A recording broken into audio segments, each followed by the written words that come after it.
నమస్తే, welcome to our channel. మదనపల్లిలో 7 ఏళ్ల బాలికపై అత్యాచారం చేసి ఆమెను చంపేసిన ఘటనలో వైసీపీ పెద్ద ఎత్తున నిరసనలు వ్యక్తం చేస్తుంది. మరి ఈ నేపథ్యంలోనే సోషల్ మీడియాలో కొన్ని పోస్టులు వైరల్ అవుతున్నాయి. వైసీపీ హయాంలో జగన్మోహన్ రెడ్డి ముఖ్యమంత్రిగా ఉన్నటువంటి సందర్భాల్లో ఇలాంటి ఘటనలప్పుడు మాజీ మంత్రి ఆర్కే రోజా చేసినటువంటి కామెంట్స్, అదేవిధంగా అప్పట్లో హోంమంత్రిగా వ్యవహరించినటువంటి వనిత చేసినటువంటి కామెంట్స్ ప్రస్తుతం వైరల్గా మారాయి. మరి ఈ పరిణామాన్ని ఏ విధంగా చూడాలి తెలుసుకునే ప్రయత్నం చేద్దాం. దీన్ని విశ్లేషించడానికి మనతో పాటుగా ఉన్నారు తెలుగుదేశం పార్టీ రాష్ట్ర కార్యదర్శి ముల్లంగి వెంకటరమణ గారు. నమస్తే సార్. నమస్తే. నమస్తే సార్, ఇప్పుడు మదనపల్లిలో ఒక అత్యాచార ఘటన జరగడం, మరి ఆ ఘటనకు కారణమైనటువంటి ఆ వ్యక్తి కూడా సూసైడ్ చేసుకోవడం అంతా చూస్తూ ఉన్నాను సార్. మరి ఈ అంశంపైనే వైసీపీ పెద్ద ఎత్తున రాద్ధాంతం చేస్తుంది. ఇదిలా ఉంటే వైసీపీ హయాంలో జగన్మోహన్ రెడ్డి గారు ముఖ్యమంత్రిగా ఉన్నటువంటి సందర్భంలో రోజా చేసినటువంటి కామెంట్స్, వనిత చేసినటువంటి కామెంట్స్ ప్రస్తుతం వైరల్గా మారాయి. మరి ఈ పరిణామాన్ని ఏ విధంగా చూడాలంటారు? ఇప్పుడు రేపు జరిగిన అమ్మాయికి వయసు ఎంత?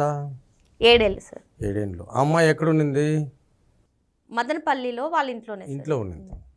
ప్రభుత్వ పాఠశాలల్లో కానీ, ప్రభుత్వ కాలేజీల్లో కానీ, ప్రభుత్వం ఏవైతే మెయింటైన్ చేస్తుంటారో అజమాయిషీలో ఉన్నటువంటి ప్రభుత్వ కాలేజీల్లో ఉంటేనే మీరేమన్నారు గతంలో 1-2 రేపులు జరుగుతుంటాయి అని ఈ రోజా గారు అంటారు. 1-2 రేపులు జరుగుతూ ఉంటాయి, దాని గురించి పెద్దగా పట్టించుకోలేదు. మీరు అన్నారు కదా మళ్ళీ వనిత, ఆమె కోవూరు మాజీ ఎమ్మెల్యే, వాళ్ళ నాయన ముందు తెలుగుదేశంలో ఎమ్మెల్యే, ఆమె వైసీపీలో ఎమ్మెల్యే అయ్యి మంత్రి అయినారు. ఆమె కూడా దళిత మహిళ మంత్రి. ఆమె పీరియడ్లోనే రేపులు జరిగితే కూడా దానికి ఎందుకు అంత తొందర? ప్రభుత్వం చూసుకుంటూ ఉంటుంది, చట్టం చేస్తూ ఉంటుంది అంటున్నారు. అంటే మీ ప్రభుత్వంలో దొంగతనాలకు, దోపిడీలకు, హత్యలకు బ్రాండ్ అంబాసిడర్, ఐఎస్ఐ మార్కు కలిగింది వైఎస్ఆర్సీపీ పార్టీ. మీ దాంట్లోనే హత్యలు, మీ దాంట్లోనే దొంగతనాలు, మీ దాంట్లోనే రేపులు జరిగేది. తెలుగుదేశం పార్టీలో ఇంట్లో ఉంటే 7 ఏళ్ల బాలిక పైన హత్య జరుగుతూ ఉంటే ప్రభుత్వము దానిపైన అప్పటికప్పుడే పోలీస్ ఎంక్వైరీ పెడితే అతన్ని సీసీ కెమెరాల్లో చూసుకొని పోయి వాడు ఎక్కడున్నాడో చూసుకొని పోతే పలానోడు వచ్చినాడని చెప్పి చూస్తే వాడిని అంతా ఎతికితే ఒక చెరువులో శవమై కనపడినాడు. దానికి ప్రభుత్వం ఏం బాధ్యత వహించాలి? హోమ్ మినిస్టర్ పోయి మాట్లాడారా వాళ్ళ కుటుంబంతో? పరామర్శించారా? ప్రభుత్వము మాట్లాడిందా వాళ్ళతో? లేదు. వాడిని ఏమన్నా వదిలిపెట్టారా? రేప్ కేసు చేసిన వదిలి మీ మాదిరి పెట్టి ఒకనికి మంత్రి పదవి ఇస్తారు, ఇంకోనికి ఎత్తుకొని వచ్చి ఇంకో పదవి ఎమ్మెల్సీ పదవి ఇస్తారు. వానికి ఈవేళ కేసు ఉండదు, పార్టీలోనే కొనసాగుతారు. అదే తెలుగుదేశం పార్టీ కార్యకర్త అయితే కూడా గతంలో చేబ్రోలు కిరణ్ అని టీఎన్ఎస్ఎఫ్లో ఉంటే అతను ఏదో అనుచిత వ్యాఖ్యలు చేశాడని అతన్ని పార్టీని సస్పెండ్ చేసి అరెస్ట్ చేయించిన ఘనత అండి తెలుగుదేశం పార్టీది. మీ మాదిరి రేపులు చేసిన వాళ్ళకు, మీ మాదిరి దొంగతనాలు చేసిన వాళ్ళకు, మీ మాదిరి హత్యలు చేసిన వాళ్ళకు ఏం ర్యాంకులు ఇస్తూ ఉన్నారు మీరు? ఎవడు ఫస్ట్ ర్యాంక్ వస్తే వానికి మంత్రి పదవి ఇస్తా, ఎవడు సెకండ్ ర్యాంక్ వస్తే వానికి ఎమ్మెల్సీ ఇస్తా, థర్డ్ ర్యాంకే వచ్చిన వాళ్ళకి ఇవి ఇస్తాం. మొత్తం డమ్మీ క్యాండిడేట్లు, దొంగతనాలు, హత్యలు, అరాచకాలు చేసే వాళ్ళంతా మీ దాంట్లో పైనుంచి కింది వరకు లిస్ట్ ఎత్తుకుంటే కూడా పూర్తిగా ఒక రోజు కాదు, 1 సంవత్సరం రోజులు చదవాలి.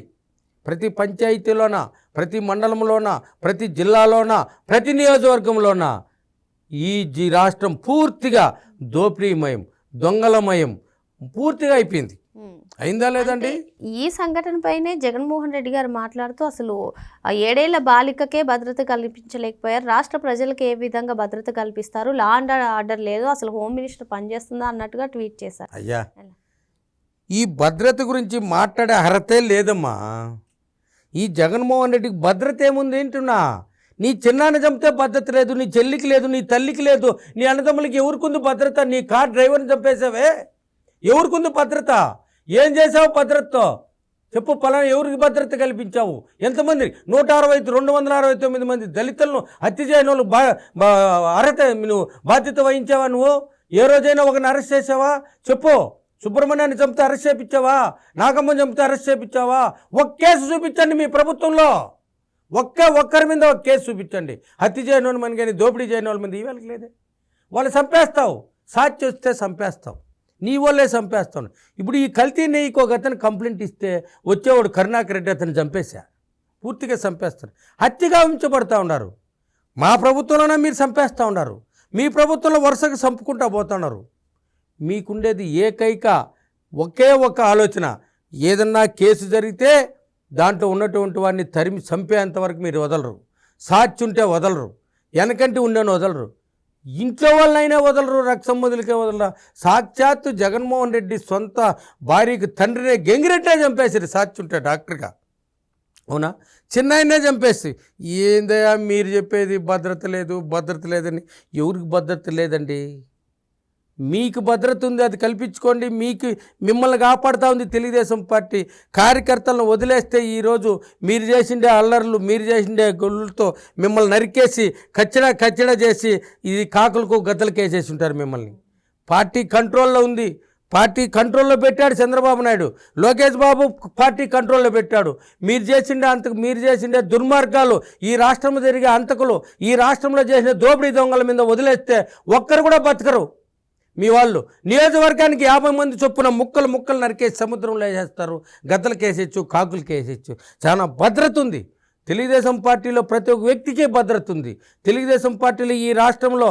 ఈ దేశంలో పుట్టిన ఏ రాష్ట్రంలో కూడా మీరు ఎక్కడైనా స్వతంత్రంగా బతికే అర్హత, స్వేచ్ఛను కలిగించింది తెలుగుదేశం పార్టీ. మీకైనా కల్పించింది, ఎవరికైనా కల్పించింది. ఈరోజు వైసీపీలో చేసిన అంతకు ముట్టాలు, దోపిడీ దొంగలు విచ్చలవిడిగా దొరుకుతూ ఉన్నారు. పార్టీ ఏ పొద్దో రోజు ఈ పార్టీ మేము పట్టించుకోలేదు, చంద్రబాబు నాయుడు పట్టించుకోలేదు, లోకేష్ బాబు పట్టించుకోలేదు. ఎందుకంటే మీరు ఏ రోజు చట్టమే మిమ్మల్ని శిక్షిస్తుంది, దేవుడే శిక్షిస్తాడని చెప్పి వదిలేసినారు. ఆ విధంగా పార్టీ భద్రత గురించి మాట్లాడే అర్హత వైసీపీలో ఎవరికీ లేదు. సవాల్ ఎక్కడైనా చెప్తున్నాం, రండి కూర్చుందాం, 10 మందిలో కూర్చుందాం, ఎక్కడైనా కూర్చుందాం, ఎప్పుడైనా కూర్చుందాం, ఏ న్యూస్మైనా కూర్చుందాం, ఏ గంటకైనా కూర్చుందాం. ఎక్కడ పిలుస్తారో చెప్పండి, ఎక్కడికి రమ్మంటారో చెప్పండి, నేను వస్తా. మరో అంశంతో మళ్ళీ కలుద్దాం. Thank you sir. Thank you.